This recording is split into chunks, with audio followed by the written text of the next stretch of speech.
Antes de que Roma existiera, antes incluso de que los dioses callaran, hubo una guerra que cambió el destino del mundo.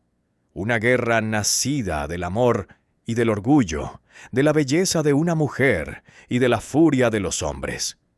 Durante 10 años Grecia y Troya se enfrentaron bajo la mirada de los dioses. Reyes, héroes y mortales lucharon por la gloria, sin saber que el precio sería su propia destrucción. Esta es la historia de Aquiles, del valiente Héctor, del sabio Ulises y de Helena, cuyo rostro encendió un fuego que ni el tiempo ha podido apagar. Una historia de honor, traición, destino y del fin de una era. La guerra de Troya. El comienzo y el ocaso de los héroes. Capítulo 1. El juicio de París. Todo comenzó con una manzana. No una cualquiera, sino una manzana de oro, pulida como el sol, grabada con unas palabras que jamás debieron escribirse, para la más bella. Era el día en que los dioses celebraban la boda de Peleo y Tetis, una unión entre un mortal y una diosa del mar. En el Olimpo todo era júbilo. Apolo tocaba la lira, Dionisio llenaba las copas, y los inmortales danzaban bajo columnas de luz. Pero una sola diosa no fue invitada. Eris, la diosa de la discordia. Ofendida, Eris apareció entre ellos con una sonrisa que heló el aire. «Si no me queréis en vuestra fiesta», dijo, «al menos os dejaré un regalo». Y lanzó la manzana dorada en medio del banquete. Era la esposa de Zeus. Atenea, la diosa de la sabiduría, y Afrodita, la diosa del amor, se miraron. Cada una creyó con absoluta certeza que el mensaje era para ella. La manzana se convirtió en un espejo que reflejaba la vanidad de los dioses. La discusión creció como fuego en la hierba seca. Las risas cesaron. El Olimpo, que hasta ese momento había estado lleno de música, se llenó de voces furiosas. Zeus, cansado de escuchar sus disputas, decidió no elegir. «No seré yo quien diga cuál de vosotras es la más bella», sentenció. «Que decida un mortal».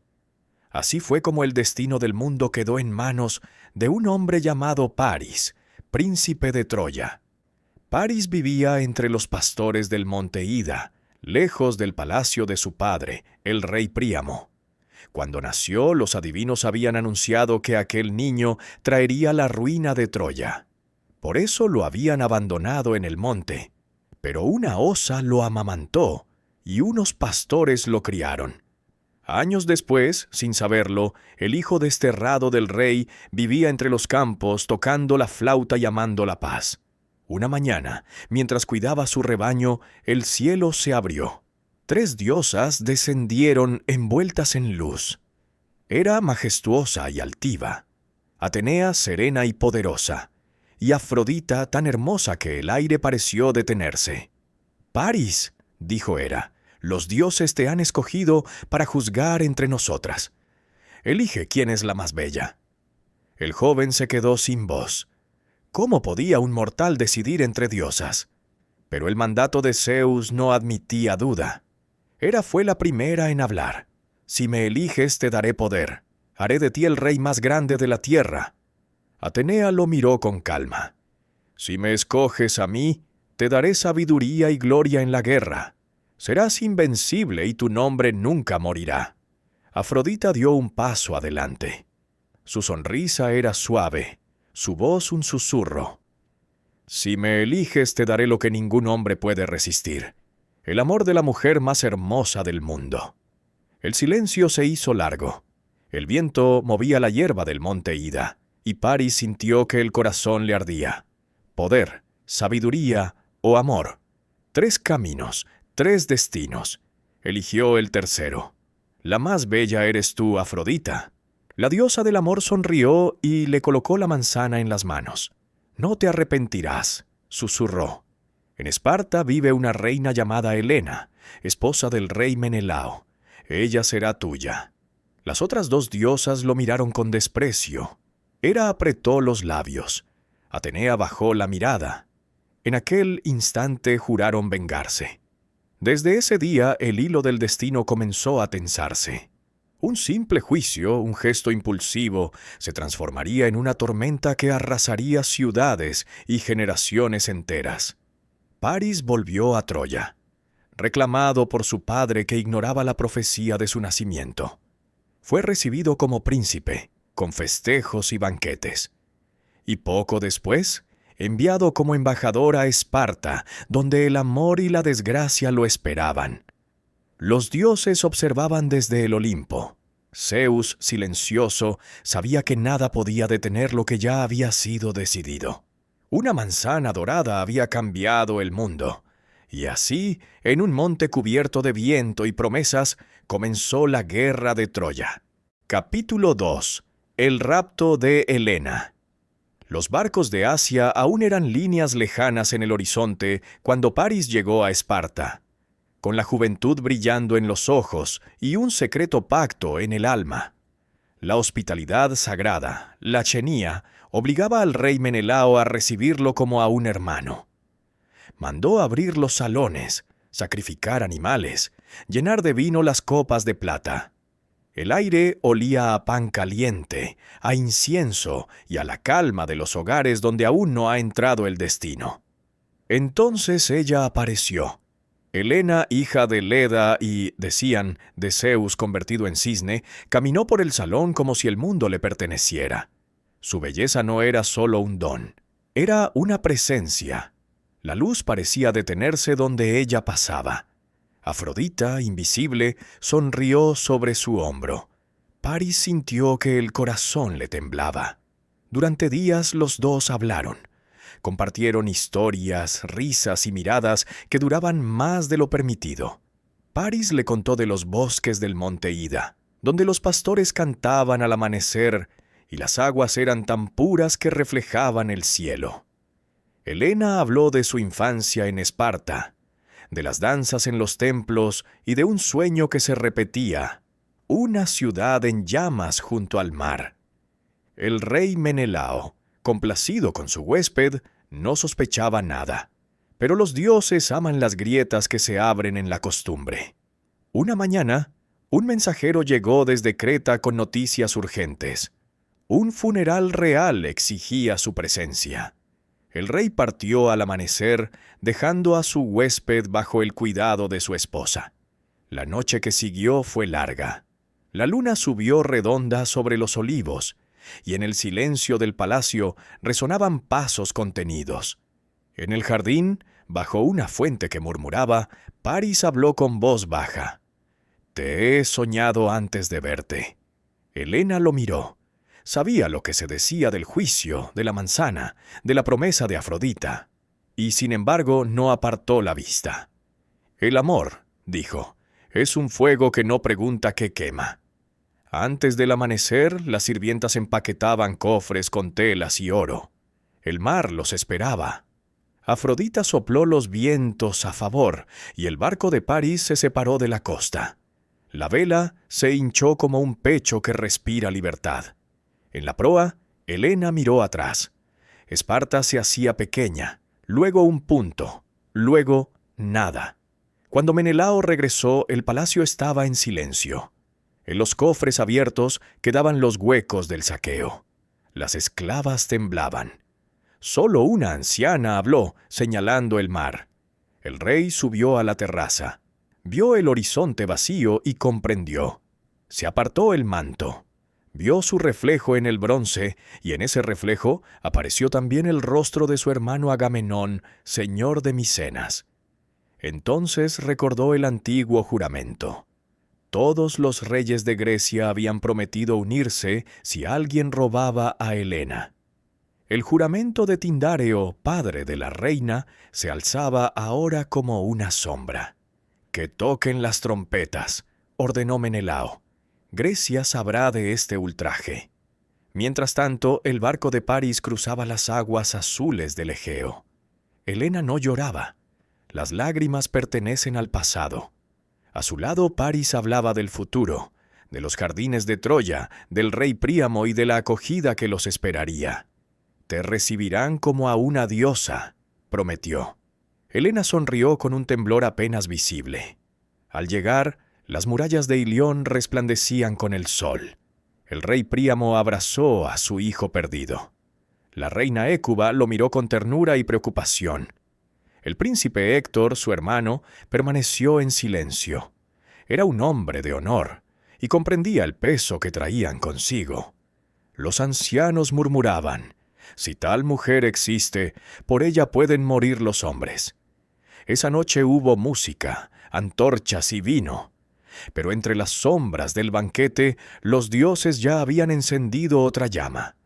Muy lejos, en las costas de Grecia, los herreros trabajaban sin descanso. Los carpinteros cortaban madera. Las primeras naves tomaban forma. En el palacio de Micenas, Agamenón hablaba con voz firme. «Por el rapto de Helena, juramos traer fuego a las puertas de Troya». El mar, silencioso, preparaba sus rutas. Las olas llevaban mensajes que los hombres no podían oír. Y así, mientras la ciudad de Troya dormía entre antorchas y canciones, el viento del destino empezó a soplar. Un amor había nacido, y con él una guerra que duraría 10 años. Capítulo 3. La partida de los 1000 barcos. El amanecer cubría de oro los puertos de Micenas, Pilos, Ítaca y Eftía. Desde cada rincón de Grecia llegaban reyes, soldados y héroes. El juramento hecho por Helena cobraba vida. Miles de hombres, llamados por la promesa y el honor, se preparaban para cruzar el mar y traer de vuelta a la reina robada. Agamenón, rey de Micenas, asumió el mando supremo. Junto a él estaba su hermano Menelao, el esposo ultrajado, con los ojos encendidos por la ira. A su alrededor se reunían los más grandes. Ulises, el astuto señor de Ítaca, cuyo ingenio valía más que 100 espadas. Aquiles, joven e invencible, príncipe de los Mirmidones. Áyax, fuerte como un muro. Néstor, el sabio de Pilos, cuya voz recordaba las guerras antiguas. En los astilleros de Áulide, el mar reflejaba 1000 velas blancas. Las naves construidas con madera sagrada estaban listas. Pero los vientos no soplaban. El aire permanecía inmóvil, como si el propio cielo se negara a que los hombres partieran. Día tras día el ejército esperaba. Los sacerdotes murmuraban oraciones. Los reyes discutían. Los hombres empezaban a desesperar. Fue entonces cuando el adivino Calcas habló. La diosa Artemisa está furiosa. Agamenón ha ofendido su honor al cazar en su bosque sagrado. Los vientos no soplarán hasta que el rey le ofrezca un sacrificio digno. Agamenón frunció el ceño. «¿Y cuál es ese sacrificio?», preguntó. Calcas bajó la cabeza. «Tu hija, Ifigenia». El silencio cayó sobre la asamblea. Nadie habló. Solo el rumor del mar, quieto como una tumba, llenó el aire. Durante noches el rey no durmió. En su tienda miraba las velas plegadas, los mástiles inmóviles, y comprendía que el destino no le ofrecía elección. Si desobedecía a la diosa, su ejército se dispersaría y su nombre sería maldito. Si obedecía, su corazón se rompería para siempre. Con voz cansada, ordenó traer a su hija. La hizo llamar con una mentira. Le dijo que se casaría con Aquiles, el más noble de los héroes. La muchacha llegó vestida de blanco, sonriendo. Cuando comprendió la verdad, no gritó. «Si mi muerte apacigua a los dioses y da gloria a Grecia», dijo, «que así sea». Agamenón la abrazó por última vez. El sacerdote alzó el cuchillo, y en ese instante el viento sopló. Un murmullo recorrió el campamento. Artemisa, conmovida por la pureza de la joven, la envolvió en un velo de luz y la sustituyó por un ciervo. La brisa volvió a moverse, las velas se hincharon. El ejército estalló en gritos. Los hombres corrieron hacia los barcos. Los remeros se alinearon, los timoneles tomaron posición. En el horizonte el sol se alzaba sobre el mar como una antorcha. Agamenón subió al puente de mando, su rostro cubierto por la sombra del casco. «¡A Troya!», gritó. 1000 barcos partieron al unísono. El mar se cubrió de velas como si una nube blanca se hubiera desprendido de la tierra. El estruendo de los tambores, el crujir de los remos y los gritos de guerra se mezclaban con el rugido de las olas. Los pescadores de las islas los vieron pasar y rezaron, sin saber si por los que partían o por los que los esperarían. Los dioses observaban desde las alturas. Zeus en su trono guardaba silencio. Afrodita sonreía con satisfacción. Hera y Atenea preparaban su venganza. Paris, en Troya, contemplaba el horizonte desde las murallas. El viento traía el olor del mar. A su lado, Helena permanecía inmóvil, vestida con lino blanco, los cabellos sueltos sobre los hombros. «Vendrán por mí», dijo. Paris la tomó de la mano. Troya resistirá. Pero el viento que soplaba en las velas de los griegos no era solo aire. Era el aliento del destino. 1000 barcos cruzaban el mar, y con ellos navegaba la ira de los hombres y la voluntad de los dioses. La guerra había comenzado. Capítulo 4. Los primeros combates. El amanecer tiñó de rojo las costas de Asia Menor cuando las 1000 naves griegas llegaron frente a las murallas de Troya. El mar hervía de movimiento, remos, gritos, lanzas, estandartes. Las olas parecían empujadas por la furia de los hombres. El ejército de Agamenón avanzaba como un solo cuerpo, impaciente, ansioso de gloria y venganza. Las playas resonaban con el choque de las anclas. Los guerreros descendían uno a uno, hundiendo los pies en la arena húmeda. El aire olía a sal, hierro y presagio. Aquiles, hijo de Peleo y de la diosa Tetis, fue el primero en pisar tierra enemiga. Alzó su lanza al cielo y gritó: «Por Grecia y por la gloria eterna». Detrás de él venían Ulises, con su mirada astuta. Áyax, enorme como una torre. Diomedes, rápido y mortal, y Menelao con el corazón ardiendo por recuperar a Helena. Pero la costa no estaba desierta. Los aliados de Troya ya los esperaban.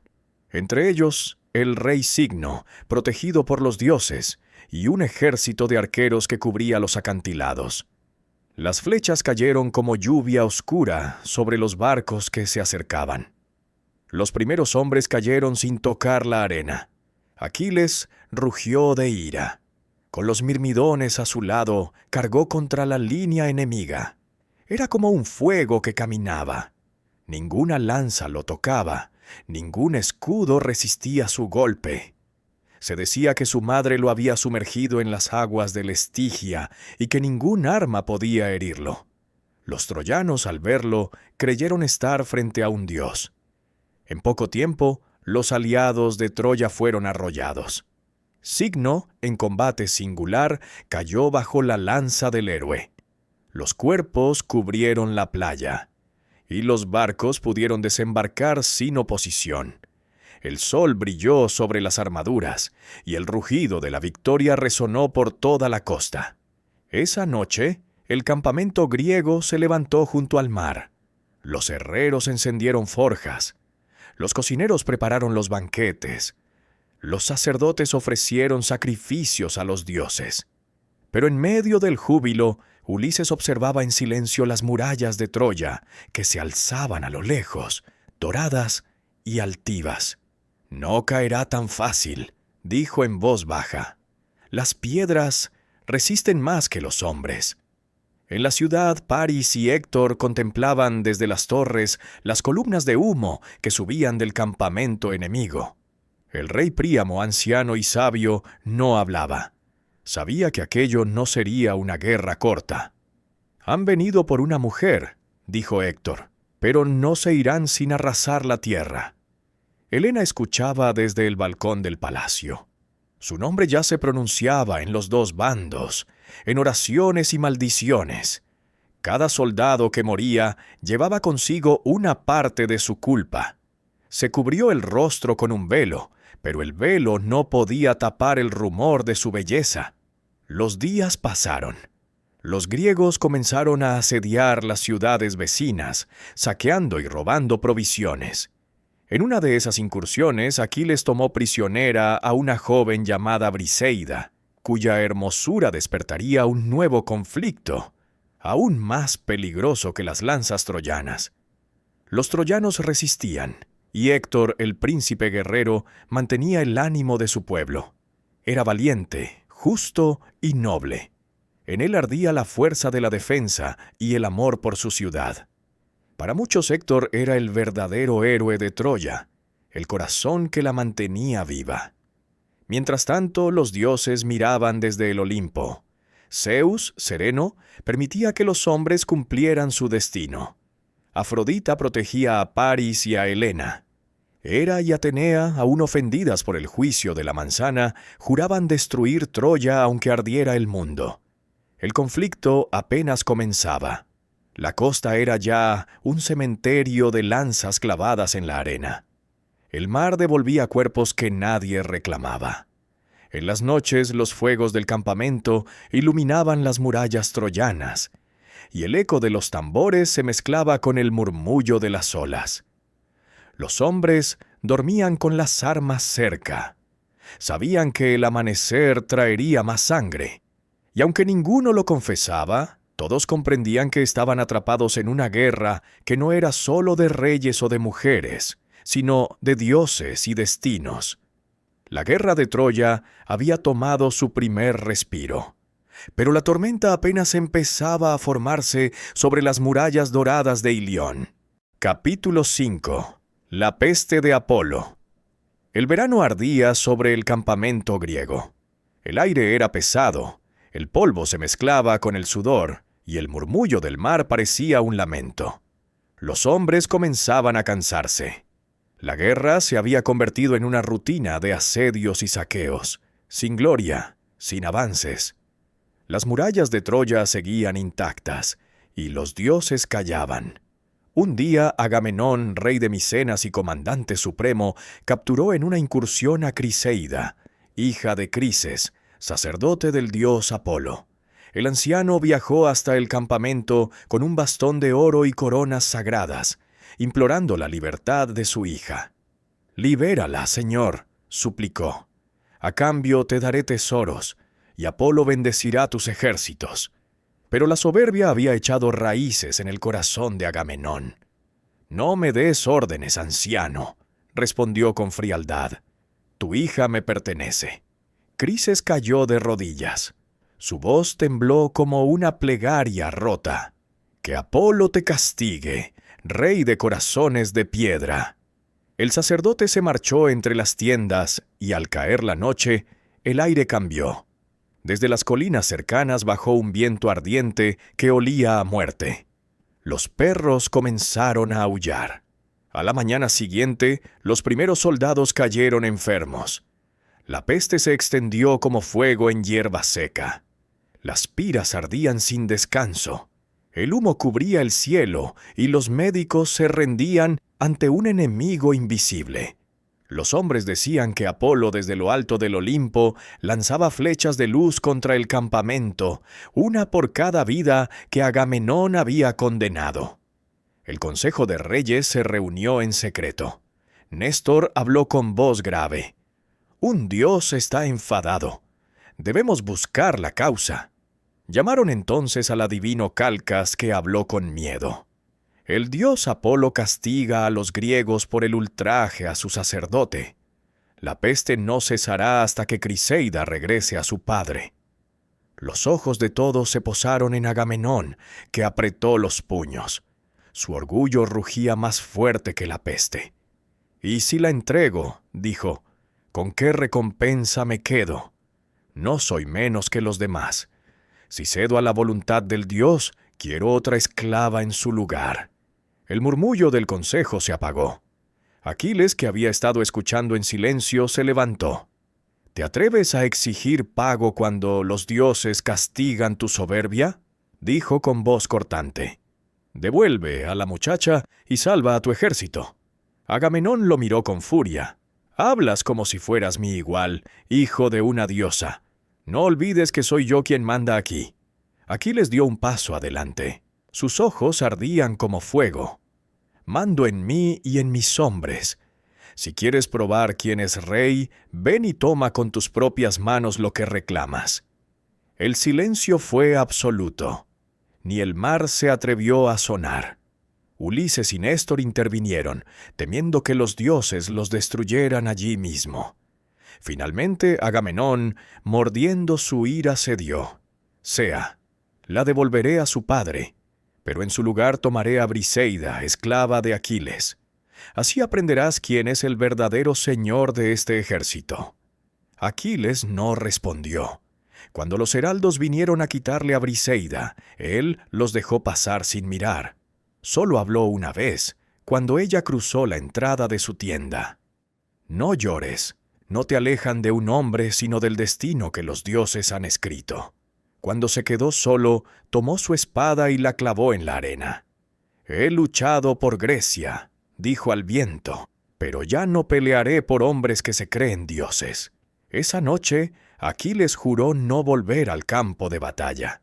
El campamento entero lo supo, y el miedo se extendió. Sin el hijo de Tetis, ningún soldado creía posible vencer. En el Olimpo, Hera y Atenea se miraron satisfechas. La discordia que Eris había sembrado con una manzana dorada ahora florecía entre los hombres. Apolo desde lo alto cesó su castigo. El aire volvió a oler a mar, no a muerte. Pero el veneno ya estaba dentro del corazón de los griegos. La peste había pasado, sí, pero había dejado un eco más duradero. El orgullo herido de Aquiles, el rencor de Agamenón y una grieta en el destino que pronto se abriría de nuevo bajo el nombre de ira. Capítulo 6. La ira de Aquiles. El campamento griego se había vuelto un lugar silencioso. Donde antes se oían risas y tambores, ahora solo quedaban pasos lentos y miradas cansadas. Aquiles, el más valiente de los héroes, permanecía encerrado en su tienda, sentado junto a su espada, mirando la arena como si en ella pudiera leer su destino. El fuego de la gloria se había apagado en sus ojos. Desde que Briseida le fue arrebatada por orden de Agamenón, su orgullo había quedado herido como una lanza clavada en el alma. Había jurado no volver a pelear ni un solo día más, mientras el rey siguiera respirando. Sus hombres, los mirmidones, obedecían sin rechistar. Esperaban cada mañana ver al héroe salir, pero él no salía. La guerra continuaba sin él, y Grecia empezaba a sangrar. En el consejo, Néstor habló con preocupación. «Sin Aquiles nuestra fuerza se rompe. El corazón del ejército se ha enfriado». Ulises asintió. «No solo necesitamos su espada», dijo. «Necesitamos su nombre. Los hombres creen que ningún muro puede resistir si Aquiles marcha al frente». Pero Agamenón, aún dominado por la soberbia, respondió: «Que caigan. Así aprenderán que no dependen de un solo hombre». Al otro lado del campo, Héctor, príncipe de Troya, observaba el movimiento de las naves enemigas desde las murallas. Su armadura brillaba con el sol del amanecer. «Los griegos están cansados», dijo a su hermano Paris. «Su fuerza se ha quebrado. Es el momento de atacar». Las puertas de Ilión se abrieron. Miles de troyanos descendieron hacia la llanura, sus lanzas como un bosque metálico. Héctor iba al frente con la seguridad de quien lucha no por ambición, sino por su hogar. En su pecho no ardía la gloria, sino el deber. El choque fue brutal. Los griegos retrocedían bajo el peso de los carros troyanos. El polvo cubría el campo. Las lanzas caían. Los escudos se partían como madera vieja. Áyax resistía como una roca, sosteniendo las líneas con sus hombres, mientras Ulises corría de un flanco a otro, gritando órdenes, intentando salvar lo que aún podía sostenerse. Desde su tienda, Aquiles escuchaba el rugido lejano de la batalla. Cada grito, cada golpe, le atravesaba el pecho como una herida invisible. Pero su orgullo lo mantenía inmóvil. Patroclo, su compañero más fiel, se acercó a él. «¿Soportarás ver morir a tus amigos por culpa de un rey arrogante?», le dijo con voz firme. «La gloria no está en el silencio, Aquiles». El héroe lo miró sin responder. «No lucho por Agamenón», murmuró. «Luchaba por honor, y él lo ha pisoteado». Mientras tanto, el ejército griego se desmoronaba. Los troyanos, guiados por Héctor, empujaban hasta las mismas playas. Las llamas de las antorchas iluminaban las proas de las naves. Los hombres empezaban a creer que no verían otro amanecer. Esa noche los fuegos de Troya se veían desde el campamento enemigo. El sonido de las trompetas resonaba como un eco de victoria. Los dioses observaban desde el cielo. Hera y Atenea, enfurecidas por la humillación griega, miraban a Zeus suplicando permiso para intervenir. Pero el padre de los dioses se mantuvo inmóvil. «Dejad que el destino siga su curso», dijo. «Ningún hombre puede huir de lo que ha sido escrito». En el campamento, Agamenón empezó a comprender la magnitud de su error. Sus soldados lo evitaban. Su nombre se pronunciaba con rabia. Buscó consejo en Ulises, que le habló sin adornos. «Mientras Aquiles respire, su sombra será más grande que tu trono. Humíllate si es preciso, o perderás esta guerra». El rey guardó silencio, y por primera vez en muchos años sintió miedo. Al amanecer, las llamas alcanzaron las murallas del campamento. Héctor y los troyanos habían llegado hasta las naves. El estruendo del hierro llenó el aire. Los griegos resistían como podían, pero cada golpe los hundía más. Desde la orilla, Patroclo contempló el caos. Miró hacia la tienda de Aquiles, donde su amigo seguía inmóvil, y comprendió que la guerra necesitaba al héroe, aunque el héroe ya no creyera en ella. Y así, bajo un cielo cubierto de humo y presagios, se preparó el siguiente acto del destino. La ira de Aquiles no había estallado todavía, pero su silencio era más terrible que cualquier grito. Capítulo 7. La muerte de Patroclo. El sol caía pesado sobre la playa cuando Patroclo salió de la tienda de Aquiles. El estruendo de la guerra llenaba el aire. Los griegos retrocedían, las naves ardían, los gritos se mezclaban con el rugido del mar. Los hombres luchaban por no ser empujados al agua. Las lanzas de Héctor y sus guerreros se acercaban como una marea imparable. Patroclo observó aquel infierno y sintió cómo la impotencia le desgarraba el pecho.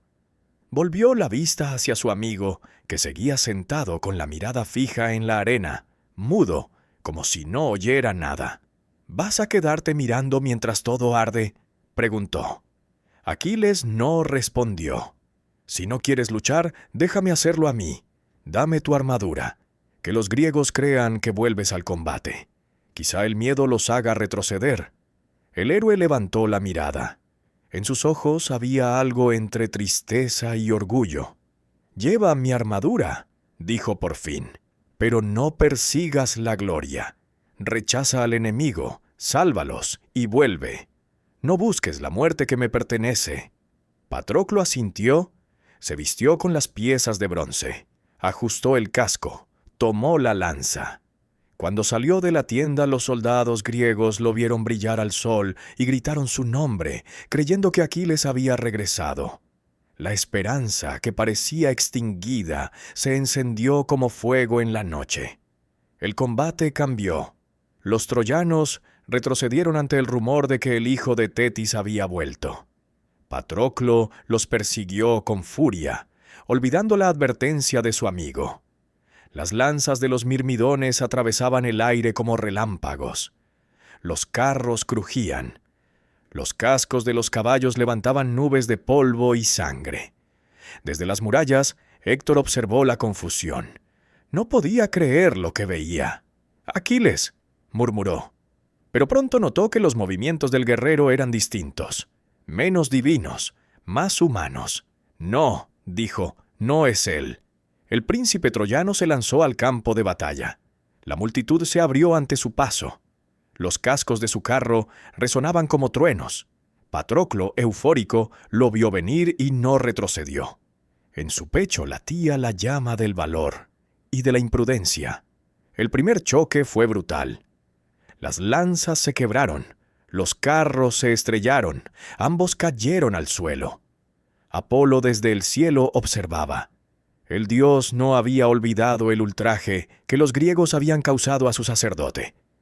Descendió en forma de viento, golpeó la espalda de Patroclo y lo dejó sin fuerzas. Su lanza cayó, su visión se nubló. Entonces Héctor se alzó sobre él, con el sol detrás. «No eres Aquiles», dijo, «pero morirás por él». La lanza troyana atravesó su pecho. El griego cayó, y la tierra tembló. Su alma luminosa se elevó hacia el cielo, buscando el camino de los héroes. Héctor se inclinó sobre el cuerpo. Así mueren los que se disfrazan de dioses. Pero mientras tomaba el casco de su enemigo como trofeo, no supo que acababa de sellar su propio destino. En el campamento griego los hombres vieron el cuerpo de Patroclo arrastrado entre el polvo. Los gritos llenaron el aire. Cuando la noticia llegó a Aquiles, la espada se le cayó de las manos. Se cubrió el rostro y su cuerpo se estremeció. Ningún dios, ninguna guerra, ninguna herida le había causado tanto dolor. Tetis, su madre, escuchó el llanto desde el fondo del mar y emergió entre las olas. «Hijo mío», dijo, «lo has amado como a tu propia alma, pero ahora debes comprender, el destino que te espera está ligado al suyo. Si vuelves al combate, ganarás la gloria eterna, y morirás joven. Si te quedas, vivirás largo tiempo, pero tu nombre se perderá». Aquiles levantó la mirada. Su voz fue un susurro de acero. «Entonces moriré joven, pero que mi nombre nunca muera». En la orilla, el héroe juró venganza ante los dioses y los hombres. Sus gritos hicieron temblar el mar. Los soldados, al escucharlo, sintieron miedo y esperanza al mismo tiempo.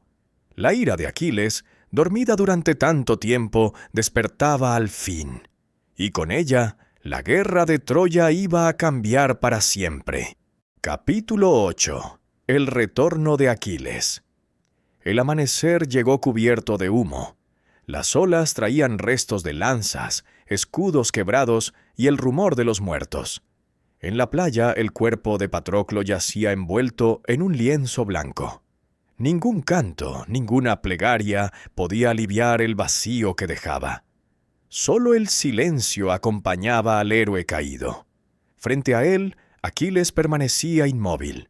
Sus manos manchadas de arena temblaban sobre el cuerpo de su amigo. Los hombres lo observaban desde lejos, temiendo acercarse. Su dolor era tan profundo que parecía contagioso. El viento movía su cabello como si los propios dioses lo tocaran. De pronto su voz rompió el aire. «He permanecido lejos de la guerra, y los dioses me han castigado con lo único que no podía perder». Se levantó. Su mirada no era humana. Había en ella una mezcla de rabia y resignación que los hombres solo ven en los que han cruzado el límite del miedo. «Ya no lucharé por Agamenón», dijo. «Lucharé por él». Los heraldos lo vieron caminar hacia el mar. El agua se apartó a su paso, y entre las olas surgió su madre Tetis envuelta en bruma. «Hijo mío», dijo con voz que parecía venir de otro mundo, «si vuelves al combate sellarás tu destino». «Ya está sellado», respondió.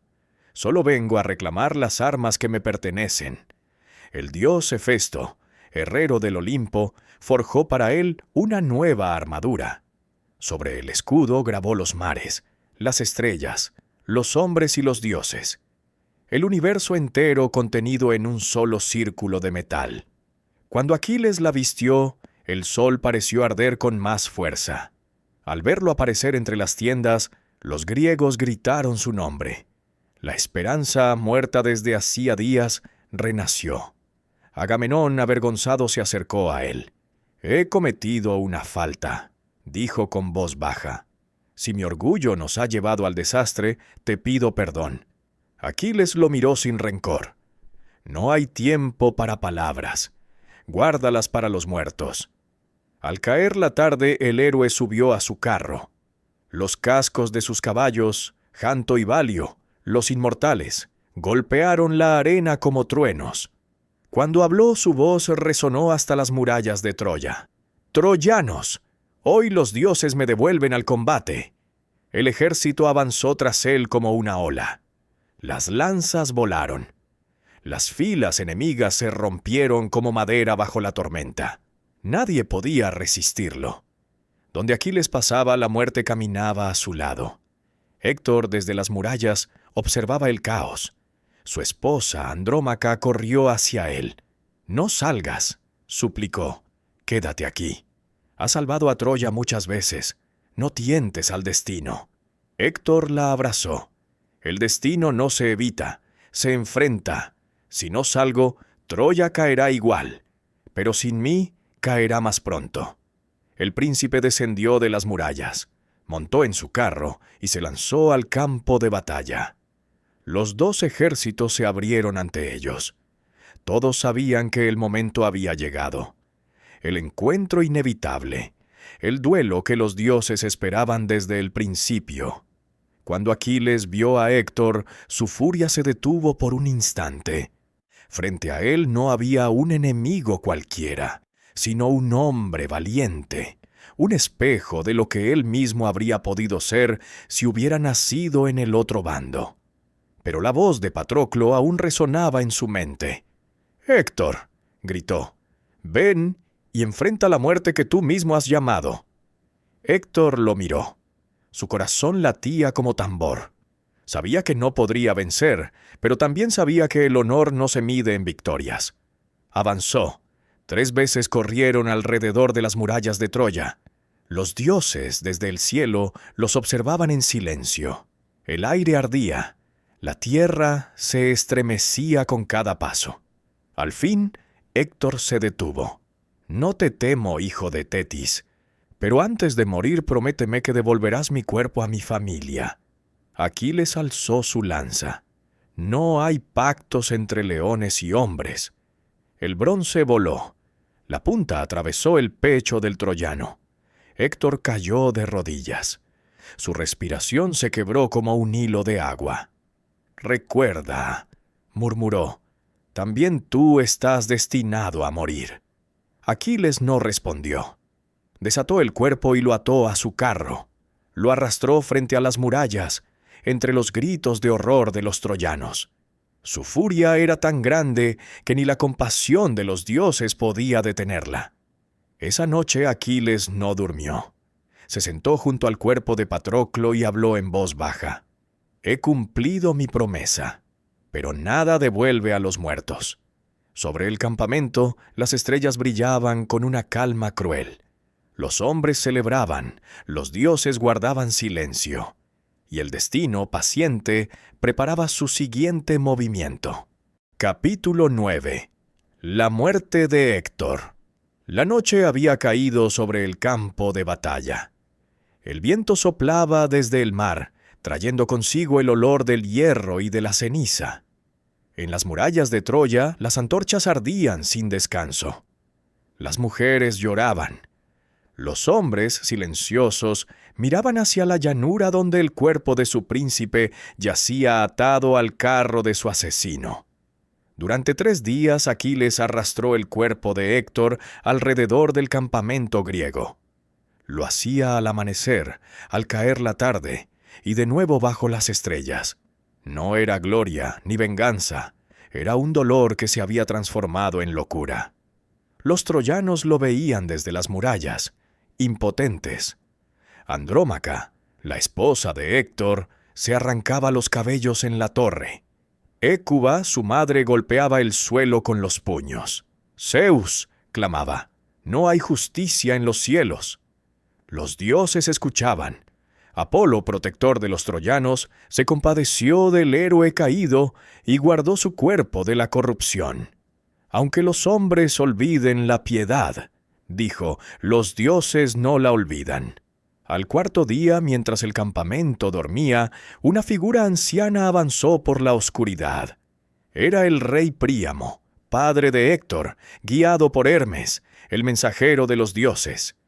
Había cruzado el mar, los bosques y el campo enemigo, llevando en su carro cofres de oro y telas preciosas. Cada paso era un riesgo, cada respiración una plegaria. Cuando llegó a la tienda de Aquiles, se arrodilló ante él y besó sus manos. El héroe despertó sobresaltado. Al ver al anciano, su cuerpo se tensó. «¿Quién osa entrar en mi tienda?», preguntó. Príamo, con voz temblorosa, respondió: «Soy el padre de aquel a quien mataste. Vengo a suplicarte el cuerpo de mi hijo». Aquiles lo miró en silencio. El anciano, arrodillado, siguió hablando. «He soportado lo que ningún hombre debería soportar. He visto morir a mis hijos, uno tras otro, pero ninguno como él. Devuélveme su cuerpo. Déjame llorarlo». El héroe sintió que algo se quebraba dentro de sí. Por un instante no vio a un enemigo, sino a un padre. Recordó el rostro de Peleo, su propio padre, esperándolo lejos, sin saber si volvería a verlo. Sus ojos se humedecieron. Se levantó despacio, tomó las manos del anciano y lo hizo ponerse en pie. «Has tocado mi corazón, viejo rey.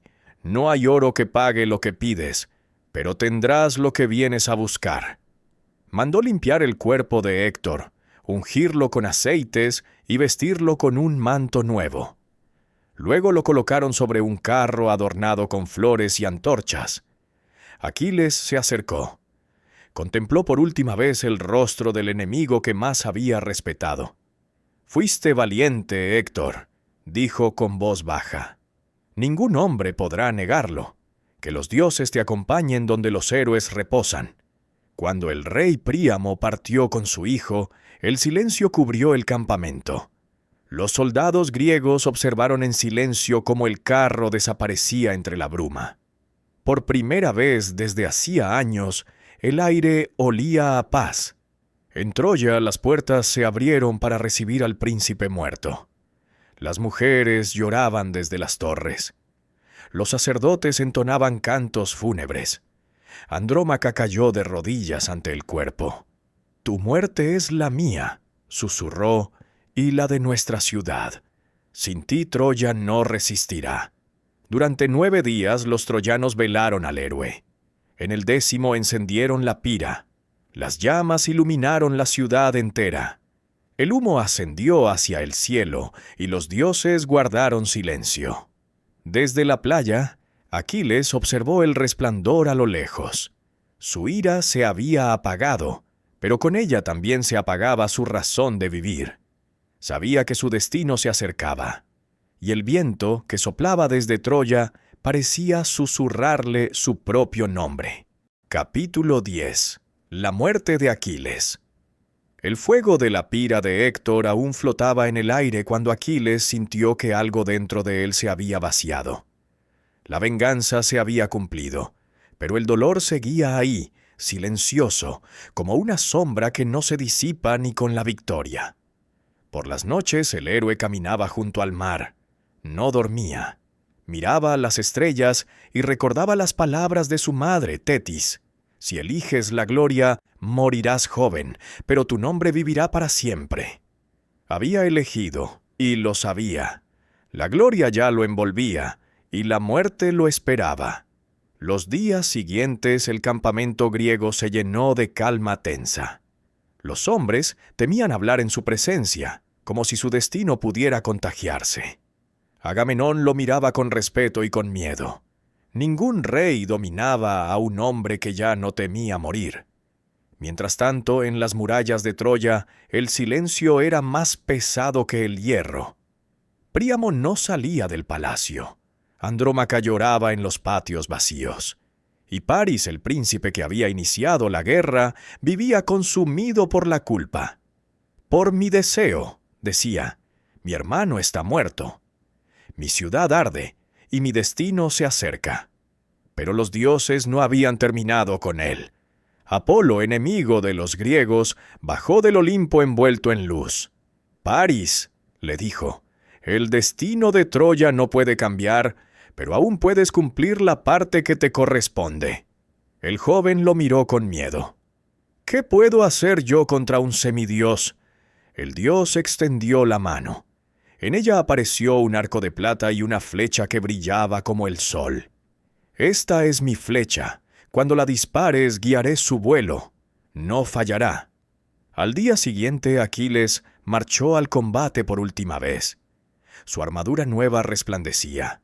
Su escudo forjado por Hefesto cegaba con su brillo. Avanzaba por el campo con la furia de una tormenta. Ningún enemigo podía enfrentarlo. Los carros se rompían a su paso. Los soldados huían antes de que su lanza cayera. Los troyanos retrocedieron hasta las puertas de la ciudad. París, oculto tras una columna, observaba. Temblaba, pero no de miedo, sino de obediencia al destino. Apolo, invisible, colocó su mano sobre la suya. «Ahora», susurró. La cuerda del arco se tensó. El silbido de la flecha cruzó el aire. Golpeó a Aquiles en el único lugar donde la piel no era invulnerable, el talón. La punta se hundió y el héroe cayó. El mundo pareció detenerse. Los hombres griegos corrieron hacia él, pero Aquiles ya sabía que no había salvación. Se incorporó con esfuerzo, miró la ciudad a lo lejos y sonrió con una mezcla de orgullo y tristeza. «Así termina el hijo de Tetis», murmuró, pero no su nombre. Patroclo, Héctor, Briseida. Todos los rostros que había perdido pasaron por su mente.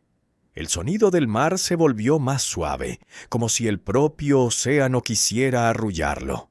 «Madre», susurró, «pronto volveré a ti». Cuando su cuerpo cayó sobre la arena, los dioses guardaron silencio. El viento del Egeo se llevó su último aliento y lo dispersó sobre las olas.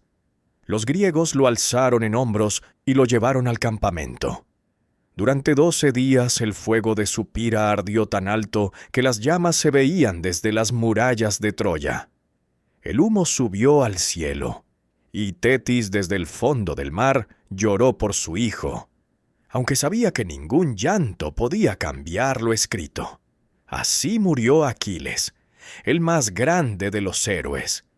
Su cuerpo fue devorado por las llamas, pero su nombre quedó grabado en la memoria de los hombres, más fuerte que el bronce y más duradero que el tiempo. En los años que siguieron, los poetas contarían su historia.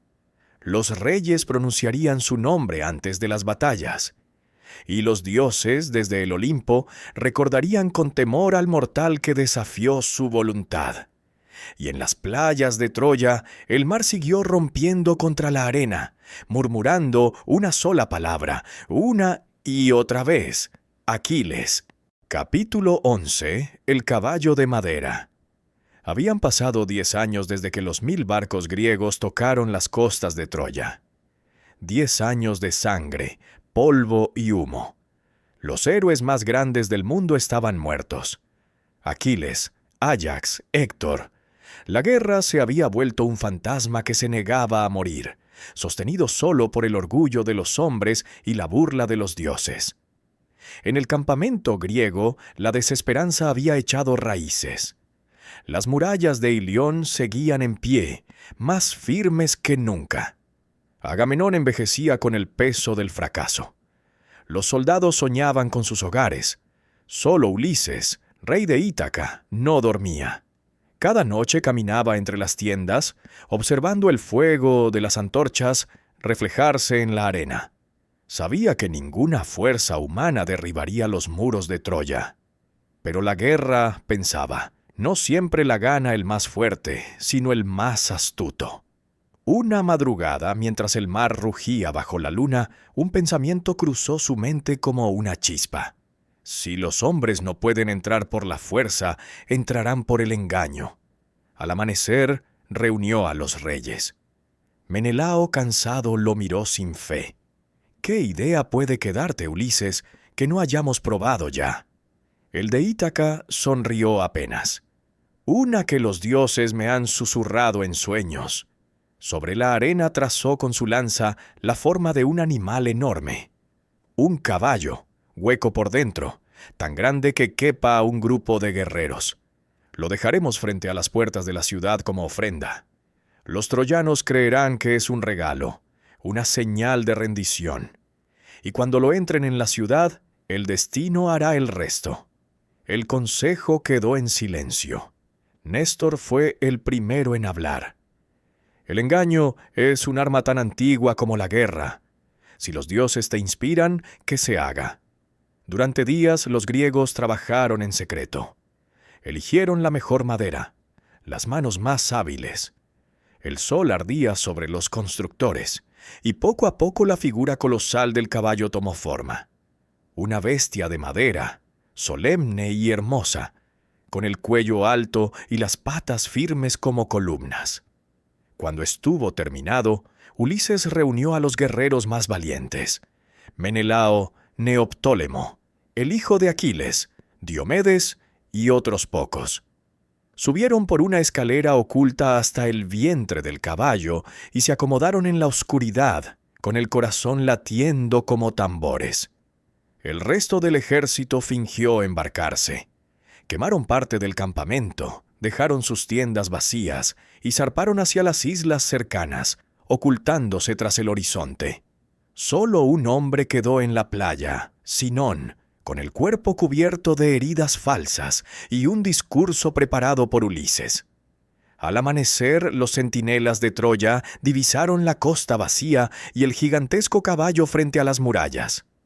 El rumor se esparció por la ciudad. Los hombres salieron a mirar. Los niños corrían entre las columnas. Las mujeres reían. Los troyanos creyeron que, al fin, los griegos habían huido. En el consejo, algunos proponían quemar la estatua, otros arrastrarla al mar. Pero Paris, que aún vivía, habló con voz cansada. «Quizás sea una ofrenda para los dioses. Si la destruimos, podríamos ofenderlos». Y entonces apareció Sinón, fingiendo huir de los griegos. «Soy uno de ellos», dijo, «abandonado por mis compañeros. Este caballo es un regalo para Atenea, la diosa de la guerra, para asegurar su favor. Si lo aceptáis, Troya será invencible». Las palabras del impostor calaron hondo. Solo un hombre, Laoconte, sacerdote de Apolo, se atrevió a alzar la voz. «Insensatos, desconfiad de los griegos, incluso cuando traen regalos». Lanzó su lanza contra el caballo. El golpe resonó hueco, como si dentro hubiera vida. Pero antes de que pudiera decir más, el mar se agitó. 2 serpientes gigantes salieron de las olas y se lanzaron sobre él y sus hijos, estrangulándolos ante los ojos de todos. Los troyanos gritaron horrorizados. «¡Un castigo divino!», clamaron. «Atenea protege a su ofrenda». Así, entre el miedo y la devoción, abrieron las puertas de la ciudad. Arrastraron el caballo hasta el centro de Troya, entre cánticos y vítores. Esa noche hubo fiesta. Se encendieron antorchas, se bebió vino, se cantaron himnos a los dioses. Cuando la luna alcanzó su punto más alto, el silencio volvió. Y desde el vientre de madera, Ulises abrió la compuerta. Los guerreros salieron uno a uno, con espadas desnudas y respiración contenida. Subieron a las torres, mataron a los centinelas, y abrieron las puertas para que el ejército escondido en las naves, que había regresado en la oscuridad, entrara sin resistencia. El rugido de la guerra volvió a llenar la noche. Las trompetas sonaron. Las llamas comenzaron a elevarse. La trampa estaba cumplida. El caballo, símbolo de victoria y orgullo, se había convertido en el instrumento de la destrucción. Y mientras las murallas ardían, los dioses desde el Olimpo guardaban silencio. Porque incluso ellos sabían que el fin de Troya había sido escrito mucho antes de que naciera el primer guerrero. Capítulo 12. La caída de Troya. La noche en que Troya cayó, el cielo estaba limpio, y la luna parecía observarlo todo con indiferencia. Desde las torres más altas, Los centinelas apenas tuvieron tiempo de entender lo que veían. Sombras corriendo entre las calles, antorchas encendidas, gritos que nacían en los templos y terminaban en las casas. El rugido de los cascos y el sonido del hierro llenaron la ciudad. Los griegos habían vuelto. El caballo que horas antes había sido símbolo de victoria ardía ahora entre las llamas. Las puertas estaban abiertas y las naves enemigas ancladas en la bahía vomitaban soldados. La venganza de 10 años descendía como una marea roja. Ulises avanzaba al frente, con el rostro ennegrecido por el humo. A su lado el joven Neoptólemo, hijo de Aquiles, abría el paso con la furia heredada de su padre. Los troyanos medio dormidos intentaban organizar una defensa imposible. En cada calle el fuego crecía. Las campanas sonaban sin cesar. En el palacio el rey Príamo despertó con los gritos. Su esposa Hécuba corrió a las terrazas y vio la ciudad ardiendo. «Zeus, padre de los hombres», clamó, «¿por qué callas ante tanta injusticia?» El anciano rey tomó su espada y bajó los escalones del templo donde se refugiaban las mujeres. Allí lo encontró Neoptólemo. El joven, con los ojos enrojecidos por la guerra, levantó su lanza. Príamo, alzando las manos, le habló: «Mataste a mi hijo Héctor, aunque fue por el destino. No manches tus manos con sangre de un viejo». Pero el destino no escucha razones. La lanza cayó y el último rey de Troya murió junto al altar de Zeus, bajo la mirada muda de su esposa. En otro rincón del palacio, Casandra, hija de Príamo, profetisa maldita, gritaba entre el humo: «Os lo advertí, os lo dije. Nadie me creyó, nadie». Los soldados la arrastraron fuera, mientras sus palabras se perdían entre los incendios. En el patio, Paris, herido y agotado, luchaba contra un grupo de enemigos. Las flechas lo atravesaron una tras otra, pero siguió de pie hasta el final. Cuando cayó, el eco de su nombre se confundió con el rugido de las llamas. El hombre que había desatado la guerra encontró su fin en las ruinas que había provocado. En el templo de Atenea, Helena esperaba. El rostro que había hecho temblar al mundo permanecía sereno. Cuando Menelao entró, espada en mano, su mirada se detuvo en ella. Durante un instante el silencio los envolvió. «He cruzado un mar de muertos por ti», dijo él. Helena lo miró con una calma que no era humana. «Y yo he cruzado un infierno esperándote». El arma cayó de sus manos, no la mató. Nadie lo habría hecho, ni Dios ni hombre. Su castigo era vivir. Al amanecer, Troya ya no existía. Las torres se desplomaron, los templos ardieron, las calles se cubrieron de cuerpos. Los pocos sobrevivientes fueron encadenados y llevados a las naves. El humo se elevó hasta el cielo, donde los dioses observaban en silencio la obra de los hombres. En el Olimpo, Zeus habló con voz grave: «Así termina la era de los héroes. Los mortales han probado su fuerza y han pagado el precio». Atenea, dolida por la traición de los griegos que profanaron sus templos, juró que ninguno regresaría sin castigo. Los vientos se alzaron sobre el mar, y los caminos de vuelta se llenaron de tormentas. En la playa, Ulises contempló las ruinas desde su barco. Sabía que la victoria tenía sabor a ceniza. A su lado, el joven Neoptólemo limpiaba su espada con una expresión vacía. «¿Hemos ganado?», preguntó. Ulises miró el horizonte. «Nadie gana una guerra», respondió.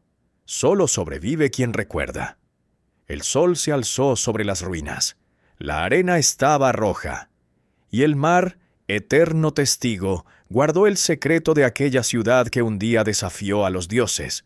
Así terminó Troya, la ciudad de los muros imposibles, la joya del Asia Menor, la cuna de héroes y profecías. Su caída marcó el fin de una era y el comienzo de otra, la de los hombres comunes, los que heredarían un mundo sin héroes, pero lleno de sus ecos. y entre las olas todavía puede oírse, cuando sopla el viento del este, un rumor que no pertenece al mar ni a los vivos. El lamento de una ciudad que ardió por amor. Capítulo 13. El regreso de los héroes. El amanecer después de la caída de Troya fue silencioso. El humo aún se elevaba como un velo sobre el mar, y las olas arrastraban restos de madera, espadas rotas y el eco de los lamentos. Los griegos habían ganado, sí, pero el precio era demasiado alto. Los templos saqueados, los altares profanados, los dioses ofendidos. Ninguno de ellos lo sabía, pero la victoria había sembrado la semilla de su desgracia. En la playa los hombres cargaban los cofres con oro y cautivas. Las reinas troyanas, cubiertas de ceniza, eran arrastradas como botín. Casandra, la profetisa maldita, fue tomada por Áyax el Menor mientras aún clamaba entre lágrimas. «¡Locos! Habéis destruido lo sagrado. Atenea os perseguirá hasta el fin del mundo». Nadie la escuchó. Los vientos del castigo ya empezaban a soplar sobre el mar. Ulises, mirando el horizonte, comprendía que algo no estaba bien. El aire era pesado, como antes de una tormenta. «Los dioses callan», dijo, y eso es peor que su ira. Agamenón, ciego por la gloria, ordenó zarpar. «Que los dioses vean nuestra victoria y nos bendigan». Pero Atenea, en lo alto del Olimpo, no olvidaba la profanación de su templo. Su furia se extendió por el cielo. Poseidón, señor del mar, agitó su tridente, y las olas comenzaron a levantarse. Cuando las naves griegas se alejaron de las costas de Asia Menor, el viento cambió. Primero fue una brisa, luego un rugido. Las velas se rasgaron, los mástiles crujieron, los hombres gritaron. El mar se tragó barcos enteros. Los relámpagos caían sobre la espuma. Ulises intentó mantener el rumbo, pero el cielo giraba sobre sí mismo. «Atenea», gritó, «si alguna vez fui tu favorito, sálvame ahora». Pero la diosa no respondió. Su castigo no era la muerte, sino el viaje. Cuando el sol volvió a salir, solo unos pocos barcos quedaban a flote. Los sobrevivientes se miraban sin palabras. Cada uno de ellos tenía un destino distinto, marcado por los dioses. Menelao, con Helena a su lado, fue arrastrado hasta Egipto. Allí vagó durante años, buscando el perdón de los dioses por la guerra que su amor había provocado. Áyax el Menor, culpable de ultrajar el templo de Atenea, fue alcanzado por un rayo en medio del mar. Su cuerpo desapareció entre las olas. Agamenón llegó finalmente a Micenas, pero su regreso fue su condena. Su esposa Clitemnestra, que jamás había olvidado el sacrificio de su hija Ifigenia, lo esperaba con un puñal en las sombras. Solo Ulises, el de la mente infinita, sobrevivió a la tormenta, pero su viaje estaba lejos de terminar.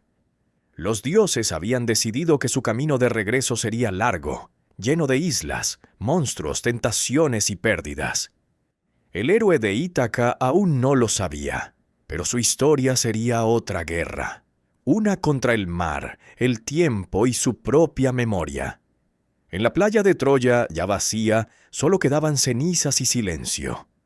El viento levantaba la arena sobre las ruinas, cubriendo lentamente las piedras, como si la tierra quisiera olvidar lo ocurrido. Las torres que habían tocado el cielo se desmoronaban. El mar borraba las huellas de los barcos. Así terminó la guerra más famosa de los hombres. No con gloria, sino con arrepentimiento. Los héroes partieron cargando oro, pero también maldiciones. Los dioses los observaban desde lo alto, impasibles, recordándoles que ningún triunfo humano dura ante la eternidad. Y mientras las olas rompían contra las costas vacías, una voz antigua parecía flotar sobre el agua, como un susurro que no pertenece a los vivos. El orgullo fue nuestro pecado, y el mar nuestro juez. Capítulo 14. El fin de Agamenón y el destino de Helena. El mar había devuelto a los griegos a sus costas, pero no les devolvió la paz. De los 1000 barcos que partieron hacia Troya, apenas una fracción logró regresar. El resto yacía en el fondo del Egeo, entre corales y huesos. Los dioses, ofendidos por la soberbia de los hombres, no permitieron que ninguno volviera igual a como partió. El primero en regresar fue Agamenón, el gran rey de Micenas, vencedor de los troyanos y señor de los ejércitos. Pero el orgullo lo acompañaba aún más que su gloria. Su barco llegó de noche, bajo una luna helada, con los mástiles rotos y los cofres llenos de oro.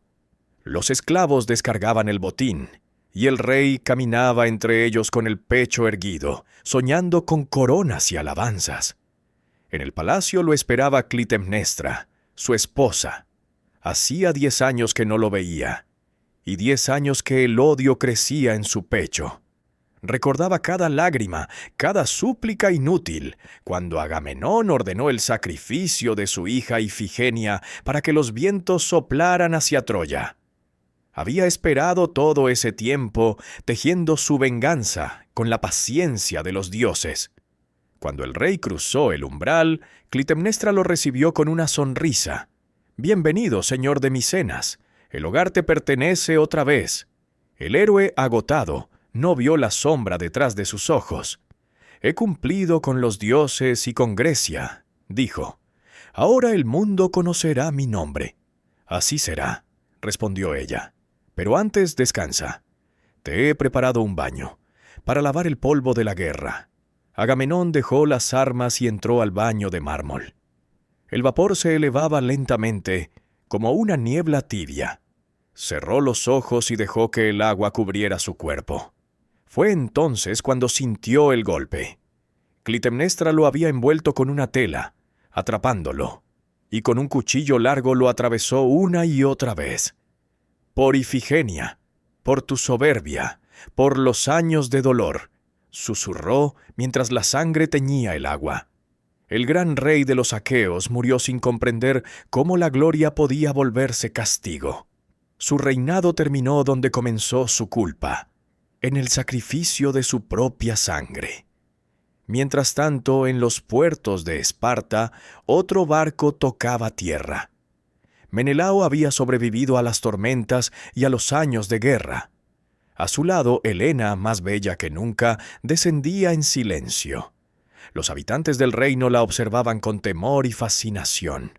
Algunos la maldecían, otros la admiraban. Era la causa de la destrucción de una ciudad, la chispa que había incendiado el mundo.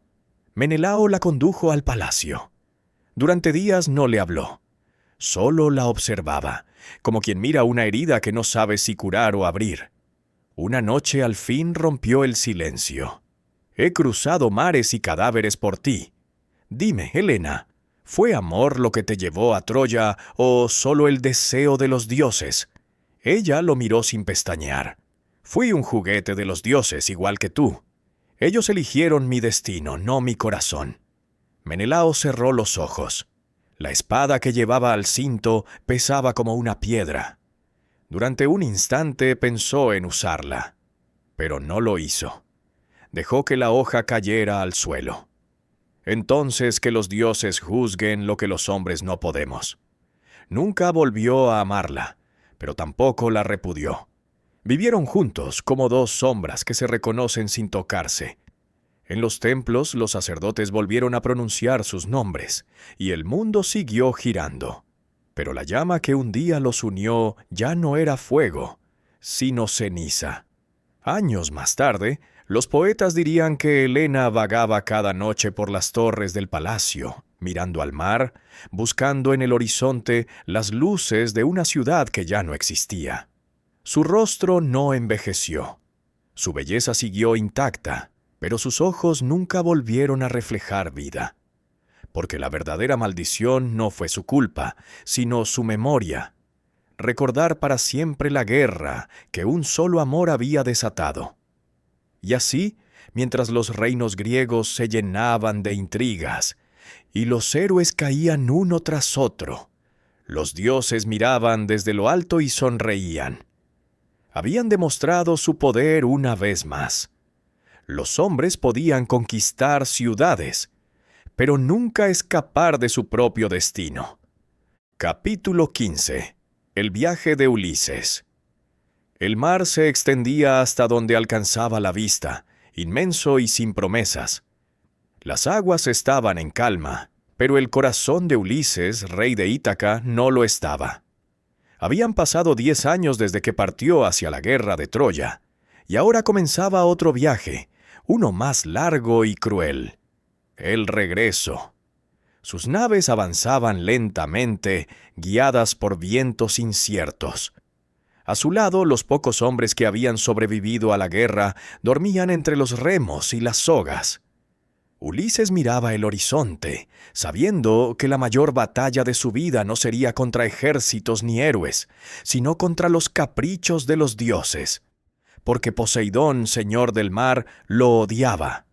Había cegado a su hijo, el cíclope Polifemo, y el dios no perdonaba el insulto. Desde las profundidades del océano, juró que Ulises jamás vería su patria sin pagar un precio. El primer destino fue la isla de los Cicones, donde los griegos, cegados por la soberbia, saquearon y mataron. Pero el castigo llegó pronto. Los habitantes se levantaron en armas, y muchos de los compañeros de Ulises murieron. «No aprendemos», dijo él, mirando los cuerpos flotando. «La guerra nos sigue como una sombra». Después llegaron a la tierra de los lotófagos, donde las flores del olvido crecían en cada rincón. Sus hombres comieron de ellas y olvidaron quiénes eran, de dónde venían y hacia dónde iban. Sonreían, felices, sin memoria. Ulises los golpeó y los arrastró de nuevo a los barcos. «Quien olvida su hogar está perdido para siempre», les gritó mientras zarpaban. Días después alcanzaron una isla cubierta de colinas y cuevas. Allí vivía Polifemo, el cíclope, un gigante de un solo ojo, hijo de Poseidón.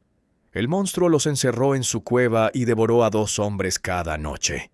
Ulises esperó su oportunidad, talló una lanza en secreto, y cuando el gigante dormía, se la clavó en el ojo. El grito sacudió las montañas. El héroe y sus hombres escaparon atados bajo las ovejas del cíclope. Cuando por fin llegaron al mar abierto, Ulises no pudo resistir la vanidad. Gritó desde su barco: «Si alguien te pregunta quién te cegó, dile que fue Ulises, hijo de Laertes, rey de Ítaca». Esa frase condenó su viaje. Poseidón, al oír su nombre, levantó el tridente y maldijo el mar. «No volverás a tu hogar hasta que conozcas el peso de cada lágrima». Desde entonces el mar dejó de ser amigo. Las tormentas se levantaban sin aviso. Los vientos giraban en círculos, y las estrellas parecían confundir el norte y el sur. En la isla de Eolo, señor de los vientos, Ulises recibió un regalo, un saco que contenía las brisas del mundo. Pero la curiosidad de sus hombres lo perdió todo. Mientras dormía, abrieron el saco creyendo que guardaba oro, y los vientos escaparon rugiendo. Las naves fueron arrastradas lejos, tan lejos que Ítaca volvió a desaparecer del horizonte. Cayeron después en la isla de Circe, la hechicera de mirada profunda, que convirtió a los hombres en cerdos y ofreció al héroe su amor y su lecho. Durante 1 año Ulises olvidó el tiempo, hasta que Hermes, mensajero de los dioses, le recordó su destino. «No naciste para reinar entre encantos, sino para sufrir y regresar». De nuevo zarpó. Pasó junto a las rocas donde cantaban las sirenas, cuyos cantos prometían sabiduría y deseo. Ulises ordenó a sus hombres taparse los oídos con cera, y a él mismo lo ataron al mástil para escuchar sin sucumbir. El canto fue tan bello que las lágrimas le rodaron por el rostro, pero resistió. Cuando la última voz se apagó, comprendió que la sabiduría también puede ser una forma de tortura. Luego enfrentó el estrecho de Escila y Caribdis, monstruos del abismo. Uno devoraba hombres con sus fauces, El otro tragaba el mar entero en un remolino. Pasó entre ambos, perdiendo 6 compañeros que gritaban su nombre hasta el final. Al fin llegó a la isla del Sol, donde pastaban los bueyes sagrados de Helios. Aunque juró no tocarlos, el hambre fue más fuerte que la obediencia. Sus hombres mataron una res. Cuando zarparon, Zeus lanzó un rayo sobre la nave. Todos murieron, menos él. Ulises flotó durante días, solo, sostenido por una tabla. El mar lo llevó hasta la isla de Calipso, la ninfa inmortal que lo amó y lo retuvo durante 7 años. Le ofreció juventud eterna, descanso y olvido, pero él solo deseaba ver su hogar, su esposa Penélope y su hijo Telémaco. Cada noche miraba el horizonte y lloraba en silencio. Finalmente, los dioses se apiadaron. Hermes llevó el mensaje de Zeus a Calipso. Debía dejarlo partir. La ninfa, con lágrimas en los ojos, le entregó una balsa y lo despidió con un beso. «No volverás a encontrar a nadie que te ame como yo», dijo. «Quizá», respondió Ulises, «pero el amor que busco está hecho de recuerdos». Y así, con el cuerpo cansado y el alma marcada, volvió al mar, rumbo a Ítaca. El viaje aún no había terminado, pero ya era más que una travesía. Era la historia de un hombre que desafió a los dioses y sobrevivió para contarlo. Capítulo 16. El regreso a Ítaca. El mar estaba en calma cuando Ulises divisó por fin su isla, Ítaca, el nombre que había repetido como una plegaria durante 20 años. Las colinas verdes, las playas estrechas, los olivos que parecían extender los brazos hacia el cielo, todo seguía allí, y sin embargo nada era igual. Había perdido hombres, barcos, fuerza, juventud, pero no había perdido la astucia ni el deseo de volver a ser dueño de su destino. Las olas lo dejaron en la arena, exhausto. Atenea, que al fin volvía a mirarlo con compasión, se le apareció bajo la forma de una pastora. «Hijo de Laertes, rey de los astutos», dijo, «el destino te ha traído de vuelta, pero aún no puedes mostrar quién eres». Ulises la miró con cansancio. «Tantos años de pruebas y todavía debo esconderme». «Sí», respondió la diosa, «porque tu casa está llena de enemigos». En el palacio, Penélope, su esposa, seguía esperándolo. Durante 20 años había tejido y destejido el mismo manto, diciendo a sus pretendientes que solo elegiría marido cuando lo terminara. Cada noche deshacía su labor para ganar un día más. Y aunque su cuerpo envejecía, su mirada seguía siendo la misma, firme, silenciosa, fiel. En torno a ella los pretendientes comían, bebían y se burlaban, devorando la riqueza del ausente. Eran más de 100 hombres, poderosos y crueles. Creían que Ulises había muerto, que Ítaca era suya, y que la reina tarde o temprano cedería. Disfrazado de mendigo, Ulises se acercó al palacio. A su lado iba Eumeo, su fiel porquero, que sin reconocerlo lo trató con bondad. Le ofreció pan y vino, y maldijo a los hombres que habían invadido la casa de su rey. Al oírlo, Ulises sintió un nudo en la garganta. «Has guardado mi hogar mejor que los dioses», dijo en voz baja. Esa noche Atenea lo llevó ante su hijo, Telémaco, que ya era un hombre. El joven, al verlo, no lo reconoció. Pero cuando la diosa lo tocó con su báculo, el disfraz cayó. Ulises se mostró con toda su gloria, y Telémaco cayó de rodillas. «¿Eres tú?» «Soy yo, hijo mío». Se abrazaron con lágrimas. 2 décadas de distancia se deshicieron en un solo instante. Entonces trazaron un plan. Ulises entraría al palacio disfrazado de mendigo, observaría a sus enemigos y esperaría el momento de actuar. Telémaco debía esconder las armas y fingir obediencia. La venganza se cocinaría en silencio, como el hierro en el fuego. Cuando Ulises cruzó el umbral del palacio, los pretendientes rieron al verlo. Le arrojaron migas, lo insultaron. Uno de ellos incluso lo golpeó con una copa. Pero él no se movió. Solo sonrió con la calma de quien sabe que el tiempo juega a su favor. Su mirada, bajo la suciedad del disfraz, era la de un rey que aún no ha hablado. Esa noche Penélope lo vio por primera vez. No lo reconoció, pero su corazón tembló sin razón. Le preguntó por noticias de su marido, y el extraño le respondió con una voz tan firme que las lágrimas le subieron a los ojos. «Volverá», dijo. «Está cerca, muy cerca». Penélope suspiró y contó su sueño. «Un águila baja del cielo y mata a los gansos que viven en mi casa. Creo que significa algo, pero no sé qué». Ulises respondió: «Significa que el rey pronto regresará y que los falsos serán castigados». Al día siguiente, Penélope, cansada de esperar, anunció que elegiría esposo mediante una prueba. Quien logre tensar el arco de Ulises y disparar una flecha que atraviese 12 anillas de hierro será mi marido. Los pretendientes se turnaron uno a uno. Ninguno pudo tensarlo. El arco no se movía ni un centímetro. Entonces el mendigo pidió intentarlo.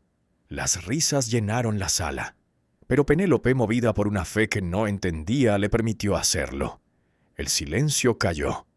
Ulises tomó el arco, lo giró entre las manos, lo probó. El sonido de la cuerda al tensarse fue como el recuerdo de un trueno lejano. La flecha salió disparada y atravesó las 12 anillas sin detenerse. En ese momento se despojó del disfraz. Su voz retumbó como un trueno. «Soy Ulises, rey de Ítaca». El miedo se extendió entre los pretendientes. Telémaco le lanzó una lanza y la matanza comenzó.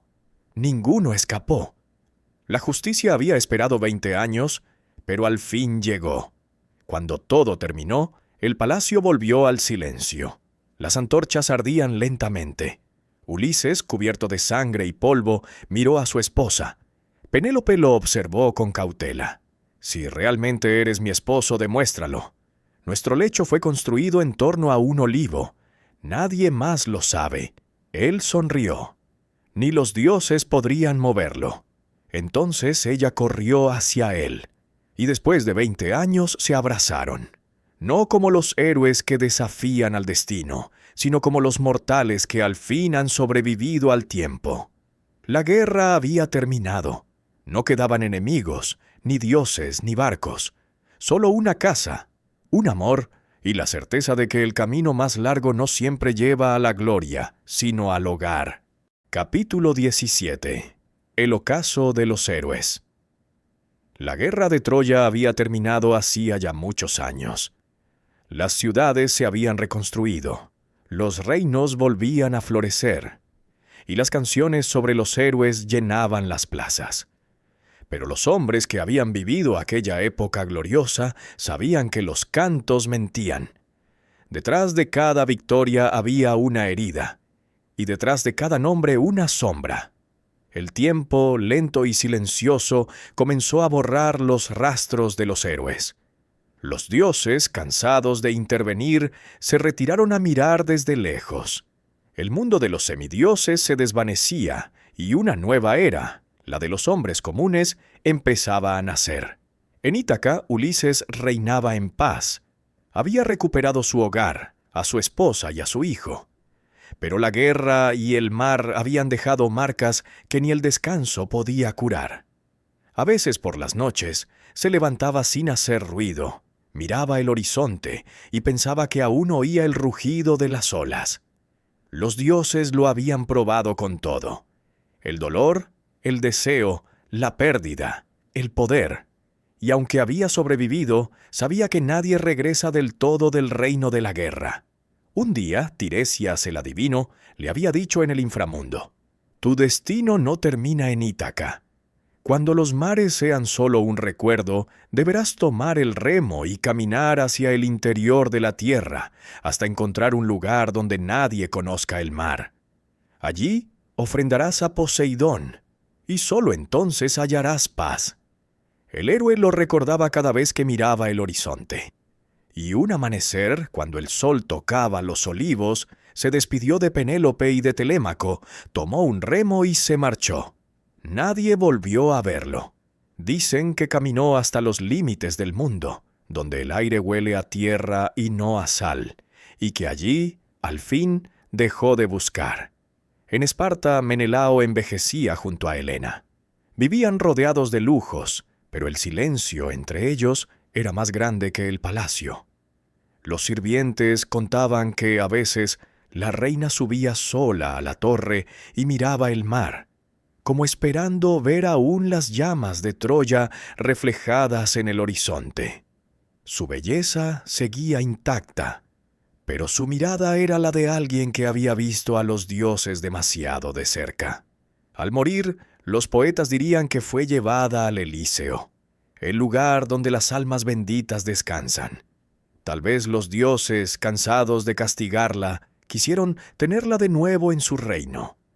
En Micenas, la maldición de Agamenón no se extinguió con su muerte. Su hijo Orestes mató a su madre Clitemnestra para vengarlo, y los espíritus de la culpa lo persiguieron durante años. Así terminó la casa de Atreo, símbolo de poder y tragedia, devorada por su propia sangre. Del linaje de Aquiles, su hijo Neoptólemo murió también joven en otro país, víctima de su propio orgullo. Los dioses parecían cerrar un círculo. Nadie que hubiera nacido bajo la luz de Troya podía vivir en paz. Solo los nombres quedaron: Aquiles, Héctor, Ulises, Agamenón, Menelao, Patroclo, Paris, Helena. Sus vidas se habían convertido en mitos, sus dolores en canciones, sus batallas en lecciones. El tiempo los transformó en leyenda, y las leyendas, con el paso de los siglos, se convirtieron en historia. Y así terminó la era de los héroes. Los dioses dejaron de hablar con los hombres. Los oráculos se apagaron, y la humanidad siguió su camino, recordando apenas fragmentos de aquel tiempo en que los mortales caminaban junto a los inmortales. Pero el mar siguió cantando. Y cuando el viento sopla desde el este, los pescadores juran oír, entre el rumor de las olas, los ecos de una voz antigua, la del hombre que cruzó el mundo entero por amor y por destino. Ulises, el último de los héroes, el que desafió a los dioses y sobrevivió para contar su historia. El que comprendió al final que la mayor de todas las victorias no es conquistar ciudades, sino regresar a casa. Epílogo: el legado de los héroes. El fuego de Troya se extinguió hace miles de años, pero su humo aún flota sobre la memoria de los hombres. El mar borró los restos de las naves. La tierra cubrió los huesos de los guerreros, y los dioses abandonaron el mundo, cansados de nuestras plegarias. Y sin embargo los nombres permanecen: Aquiles, Héctor, Ulises, Helena, Agamenón, Paris. Sus voces ya no resuenan en los campos, pero siguen latiendo en los corazones que escuchan sus historias. Porque ninguna guerra termina cuando cesa el ruido de las armas. La guerra vive en la memoria, en los ecos que dejamos, en las palabras que sobreviven al silencio. Cada hombre que escucha estas historias revive, aunque sea por un instante, el tiempo en que los dioses caminaban entre los mortales y el destino se escribía con sangre y gloria. Troya ardió por amor, y ese amor arrasó reinos enteros.